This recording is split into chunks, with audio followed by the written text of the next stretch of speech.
সূরা বাকারা 203 নম্বর আয়াতে তিনি বলেছেন, ওয়াযকুরুল্লাহা ফি আইয়ামিন মা'দুদাত। তোমরা মহান রব্বুল আলামিনকে স্মরণ করো হাতে গোনা মাত্র কয়েকটি দিনে। খুব ভালো করে বোঝেন যে মাত্র হাতে গোনা কয়েকটি দিনে রব্বুল আলামিনকে তোমরা স্মরণ করো। কয়েকটি দিন বলতে মুফাসসির সম্রাট সাহাবী, যিনি কোরআনের ভীষণ বড় সাহাবীদের জামানায় তাফসীর কারক ছিলেন, সাহাবী আব্দুল্লাহ ইবনে আব্বাস রাদিয়াল্লাহু তাআলা আনহু, তিনি বলেছেন, ওয়াযকুরুল্লাহা ফি আইয়ামিন মা'দুদাত। ফি আইয়ামিন মা'দুদাত এই কয়েকটি দিন বলতে তাকবীরে তাশরিকের দিনগুলিকে বোঝানো হয়েছে। বোঝা গেল যে তাকবীরে তাশরিকের কয়েকটি দিনগুলিতে আমাকে আপনাকে বেশি বেশি রবকে স্মরণ করতে হবে। খুব ভালো করে বোঝেন। এ কারণে বেশি বেশি করে আমাকে আপনাকে তাকবীরে তাশরিক বেশি বেশি করে পাঠ করা দরকার।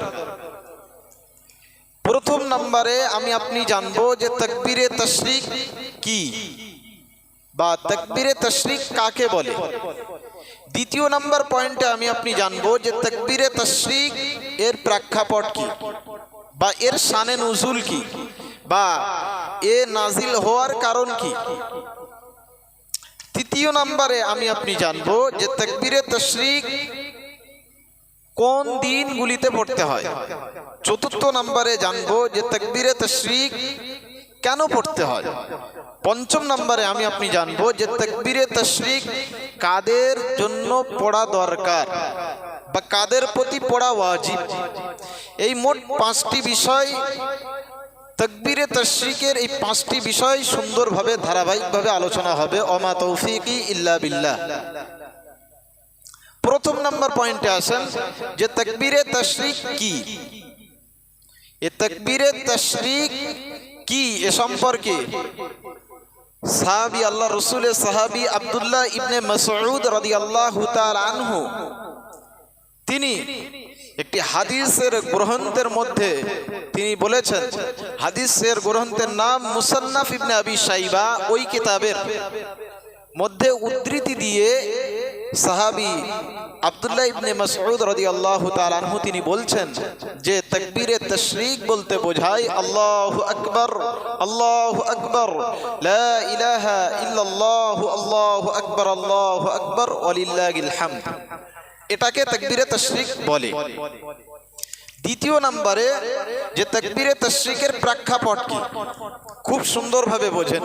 তাকবীরে তাশরিকের প্রেক্ষাপট কি এ সম্পর্কে সহিহ বুখারীর মস্ত বড় একজন ব্যাখ্যাকারক, অর্থাৎ বুখারী একটা কিতাব, সেই কিতাবের যিনি ব্যাখ্যা করেছেন আল্লামা বদরুদ্দিন আইনি রহমাতুল্লাহ আলাইহি, তিনি তার কিতাব আল বিনায়া কিতাবের মধ্যে তিনি বলছেন 3 নম্বর খণ্ডের 130 নম্বর পৃষ্ঠায় তিনি বলেছেন যে জাতির পিতা ইব্রাহিম আলাইহিস সালাতু ওয়াস সালাম যখন তিনি নিজের সন্তানকে মরুভূমিতে নিয়ে গিয়েছিলেন, মরুভূমিতে নিয়ে গেলেন, যাওয়ার পরে সন্তানকে তিনি শুইয়ে দিলেন, দেওয়ার পরে সন্তানকে যখন তিনি ছুরি চালিয়ে কুরবানি করতে চলেছেন, এমন সময় মহান রব্বুল আলামিন বললেন, কদ সাদ্দাকতার রুইয়া ইন্না কাযালিকা নাজজিল মুহসিনিন।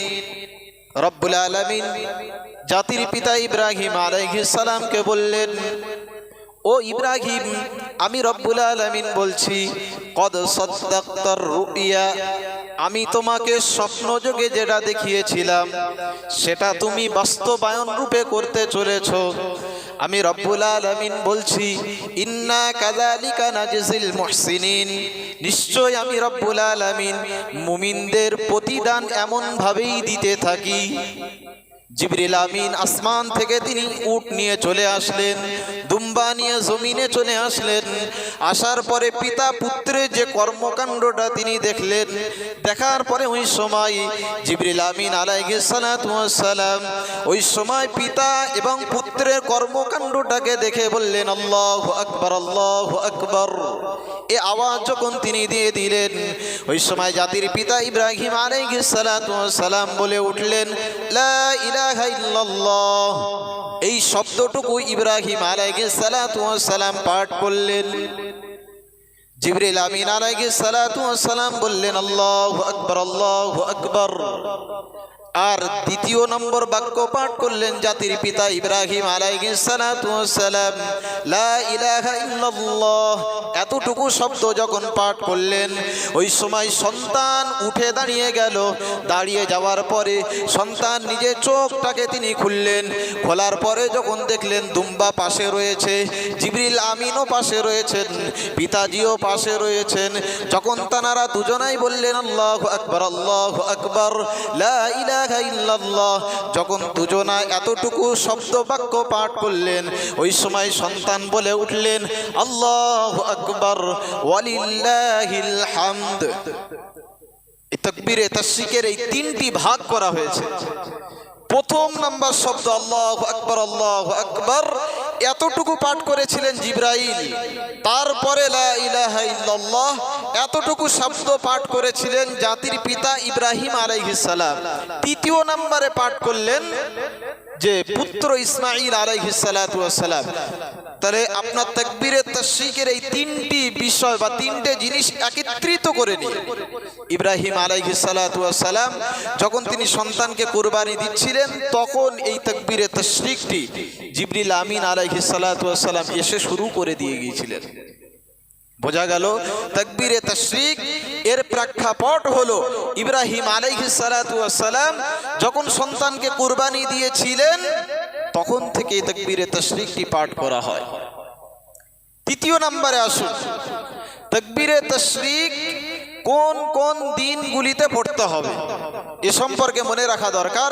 ফতোয়ার কিতাবের মধ্যে গ্রহণযোগ্য একটি কিতাব হলো ফতোয়ায়ে শামী। ওই কিতাবের তৃতীয় নম্বর খণ্ডের 63 এবং 64 নম্বর পৃষ্ঠায় আল্লামা শামী আলাইহির রাহমা তিনি সেখানে লিখেছেন যে প্রত্যেকটা পুরুষ এবং নারী ফরজ নামাজের পর, ফজর নয়, ফরজ নামাজের পর 9 জুলহিজ্জা অর্থাৎ জিলহজ মাসের 9 তারিখ থেকে নিয়ে 13 তারিখের আসর পর্যন্ত, জুলহিজ্জা মাসের 9 তারিখের ফজর থেকে নিয়ে 13 তারিখের আসর পর্যন্ত 5 দিনে মোট 23 ওয়াক্তের নামাজে প্রত্যেকটা পুরুষ এবং নারী উভয়ে ফরজ নামাজের পরে পুরুষেরা জোরে একবার উচ্চ আওয়াজে তাকবীরে তাশরিক পাঠ করবে আর নারীরা আস্তে আস্তে পাঠ করবে।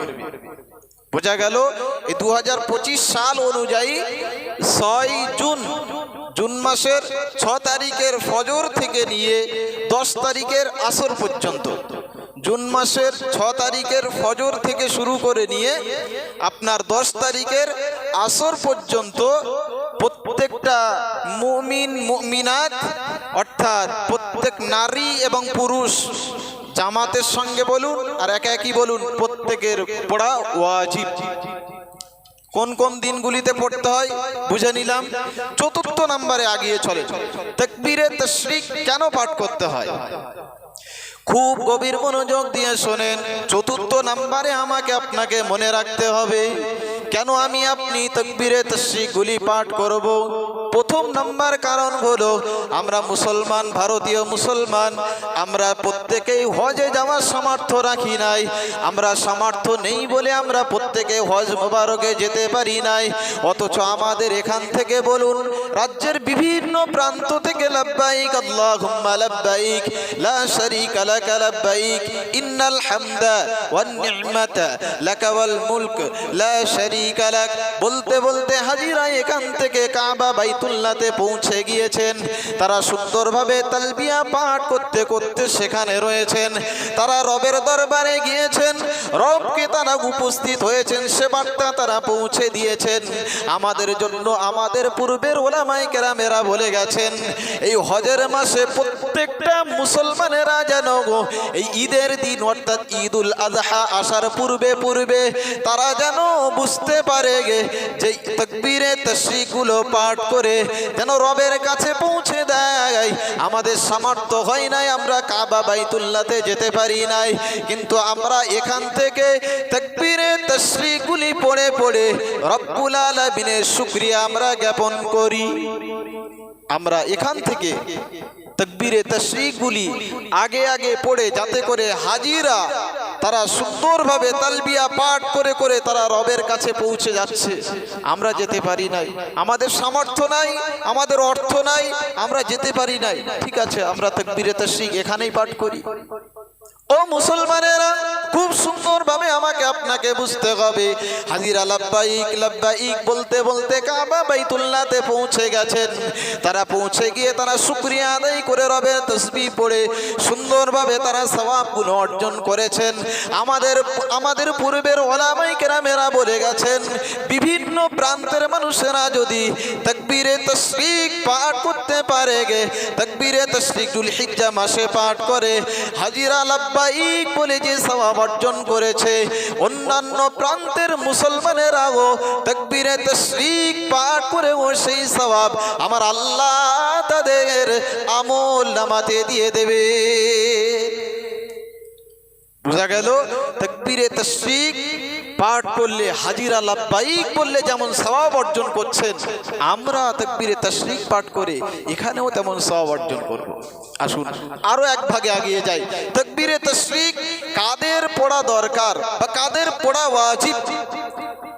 মনে রাখবেন, একজন সাবালক নারী বা পুরুষ, খুব সুন্দরভাবে বোঝেন, একজন সাবালক নারী বা পুরুষ সে যদি মুসলমান হয়, মুসলমান সাবালক নারী পুরুষ, মুক্তাদি আপনার মুসাফির হোক বা মুকিম হোক বা জামাতে নামাজ আদায়কারী হোক, একাকী নামাজ আদায়কারী হোক, ঘরেতে নামাজ পড়ুন আর মাঠে নামাজ পড়ুন, যেখানেই আপনি নামাজ পড়েন না কেন, আপনার 9 জুলহিজ্জা থেকে 13 জুলহিজ্জার আসর পর্যন্ত এই মোট 23 ওয়াক্তের নামাজ আপনি পৃথিবীর যে প্রান্তে, যখনই, যে মুহূর্তে, যে ওয়াক্তে, যেখানে আপনি আদায় করবেন, সেখানে আপনাকে অবশ্যই ফরজ নামাজের পরে উচ্চ আওয়াজে একবার তাকবীরে তাশরিক পাঠ করা আমার আপনার জন্য ওয়াজিব। খুব সুন্দরভাবে বোঝেন। অনেকে ছোটবেলা থেকে আমি আপনি শুনে এসেছি যে 3 বার করে পাঠ করতে হয়, 3 বার করে পড়তাম, হঠাৎ করে শুনছি একবার। মনে রাখবেন, ফতোয়ার কিতাব হেদায়ার প্রথম নাম্বার খণ্ডের 175 নম্বর পৃষ্ঠায় ওখানে লেখা রয়েছে, ফতোয়ায়ে শামীর মধ্যে আল্লামা শামী আলাইহির রাহমা তিনিও লিখেছেন, তিনি বলছেন যে 3 বার পড়া অনেকে সুন্নত মনে করে, কিন্তু না, 3 বার পড়া সুন্নাত নয়, তবে 3 বার পড়া ভালো। খুব ভালো করে বোঝেন। অনেকে মনে করেন যে একবার পড়লে আরেকবার পড়ি, আরেকবার পড়ি, একবার পড়া ভালো, 3 বার পড়া বেশি ভালো। ভালোটা মনে করেন, যে সুন্নত মনে করে পড়া চলবে না। এটাই হলো মূল বিষয়। প্রথম নম্বরে বুঝালাম তাকবীরে তাশরিক কি, দ্বিতীয় নম্বরে বুঝালাম তাকবীরে তাশরিক কিভাবে তৈরি হয়েছিল বা প্রেক্ষাপট কি, আপনার তৃতীয় নম্বরে বলেছি তাকবীরে তাশরিক কোন কোন দিনেতে পড়তে হয়, চতুর্থ নম্বরে বলেছি তাকবীরে তাশরিক কেন পড়তে হয়, পঞ্চম নম্বরে বলেছি তাকবীরে তাশরিক কাদের পড়া দরকার। এই 5টা বিষয় বলেছি, খুব সুন্দরভাবে আমল করবেন। আগামী আপনার 6 জুন থেকে, জুন মাসের 6 তারিখের ফজর থেকে নিয়ে আপনার 10 তারিখের আসর পর্যন্ত প্রত্যেকটা মুসলমান নারী পুরুষ মায়েদেরকে বলে দেবেন, মায়েরাও যেন এই কটা ওয়াক্ত বা 23 ওয়াক্তের নামাজে তারা বাড়িতে বসে বসে যখন আপনার ফরজ নামাজ যখন তারা আদায় করবে, সেই সময় ফরজ নামাজ শেষ, সুন্নতের পরে নয়, ফরজ নামাজের পরপরই মায়েরা আস্তে আস্তে বলবে, পুরুষেরা জোরে জোরে তাকবীর পাঠ করবে। এটা প্রত্যেকেই খেয়াল রাখবেন। এবার আসুন ঈদুল আযহার করণীয় এবং বর্জনীয়, 14টি করণীয়। যেগুলো আমি আপনি করে থাকি আলহামদুলিল্লাহ, আর যেগুলি আমি আপনি করি না সেগুলি আমার আপনার অবশ্যই বোঝা দরকার। প্রথম নাম্বার করণীয় হলো সেই দিন অর্থাৎ ঈদের দিন রাত্রেবেলা, কালকে ঈদ আজ রাত্রেবেলা সুন্দরভাবে আমাকে আপনাকে ইবাদতের মধ্যে দিনটাকে পার করা বা রাতটাকে অতিক্রম করা, ইবাদতের মধ্য দিয়ে পার করা দরকার। দ্বিতীয় নাম্বার, সকাল সকাল ঘুম থেকে ওঠা। আপনি ঈদের দিন ফজরের সময় জামাতের সঙ্গে নামাজ পড়া এবং সঙ্গে সঙ্গে ভোরবেলা তাড়াতাড়ি ওঠা। তৃতীয় নাম্বার, মেসওয়াক করা, আপনি মেসওয়াক করে নেন। চতুর্থ নাম্বার, আপনার গোসল করা। পঞ্চম নাম্বার, উত্তম আপনার কাপড় পরিধান করা।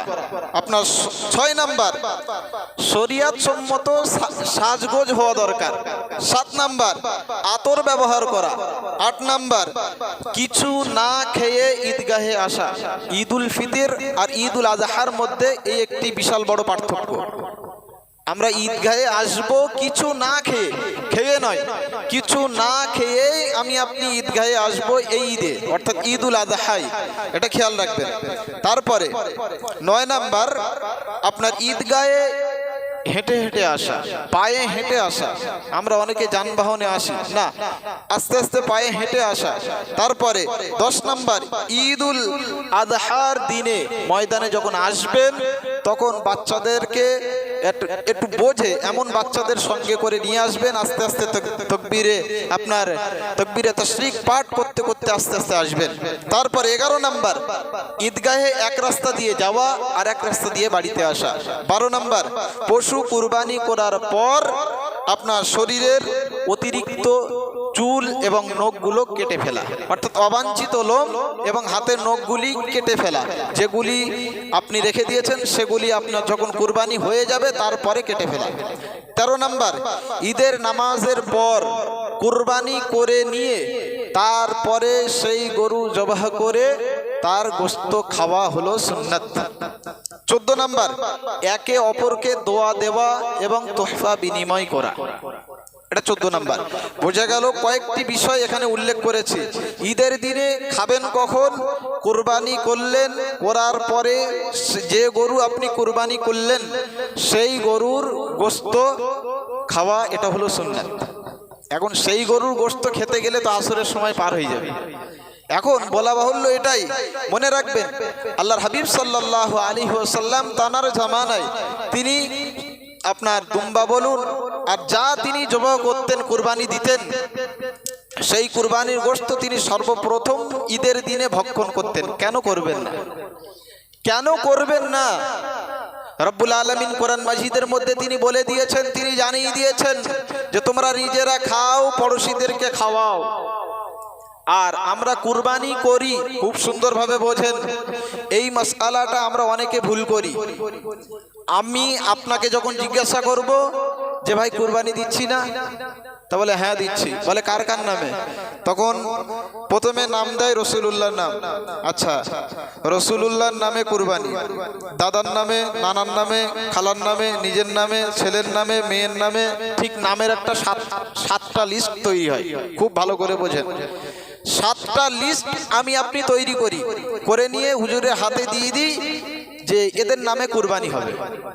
খুব ভালো করে বোঝেন, যদি জাননেওয়ালা ব্যক্তি হয় তো আলহামদুলিল্লাহ, আর যদি না জাননেওয়ালা ব্যক্তি হয় মনে রেখে দেবেন কুরবানির গোশত খাওয়া আপনার জন্য হারাম। খুব ভালো করে বোঝেন, আমি রেকর্ডিংও করছি আর আপনাকে বলছি, খুব ভালো করে শুনে নেন, কুরবানির গোশত খাওয়া হারাম হবেই হবে যদি এদের নামে কুরবানি করা হয়।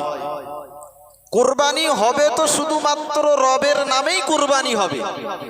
নাম হবে যাদের নাম বলা হবে হযরত মুহাম্মদ সাল্লাল্লাহু আলাইহি ওয়াসাল্লামের পক্ষ থেকে কুরবানি। এই যে সুন্দরভাবে আমি ব্যবহার করছি, আব্দুল্লাহর পক্ষ থেকে কুরবানি। খুব ভালো করে বোঝেন, আমার বাপের পক্ষ থেকে আল্লাহর হস্তে কুরবানি, আমার ছেলের পক্ষ থেকে আল্লাহর হস্তে কুরবানি, আমার পক্ষ থেকে আল্লাহর জন্য কুরবানি। খুব ভালো করে বোঝেন, আপনি যতই পশু বিসমিল্লাহ আল্লাহু আকবার 100 বার বিসমিল্লাহ আল্লাহু আকবার বলে জবাই করেন, আপনার জন্য হালাল হবে না, হবে না, হবে না, যদি সেটা আল্লাহর জন্য কুরবানি না হয়। বোঝা গেল? আপনি যে কটা নাম দেবেন সেই কটা নামের পক্ষ থেকে শব্দটা ব্যবহার করা লাগবে, যে এর পক্ষ থেকে কুরবানি দেওয়া হচ্ছে। অর্থাৎ রসুলুল্লাহ নামে কুরবানি হবে না, কোনো পীরের নামে যেমন কুরবানি হয় না, কোনো ব্যক্তির নামে যেমন কুরবানি হয় না, কারুর নামে কুরবানি হয় না। কুরবানি হয়তো একমাত্র রবের নামেই হয়, অর্থাৎ আল্লাহর নামেই কুরবানি হবে, অন্য কারুর নামে হবে না। এটা খুব ভাইটাল একটি ব্যাপার। আর এই বিষয়টা আমরা অনেকে জানি না, যে এদের নামে কুরবানি হবে বলে ঠেলে দিই। অথচ আপনি যখন দেবেন তখন বলে দেবেন যে এদের পক্ষ থেকে কুরবানি। যদি সে হুজুর জানে তো আলহামদুলিল্লাহ, আর যদি না জানে তো ফি সাবিলিল্লাহ। যদি না জানে তো হারাম, আর জানলো তো আলহামদুলিল্লাহ, পরিষ্কার। এ সূক্ষ্ম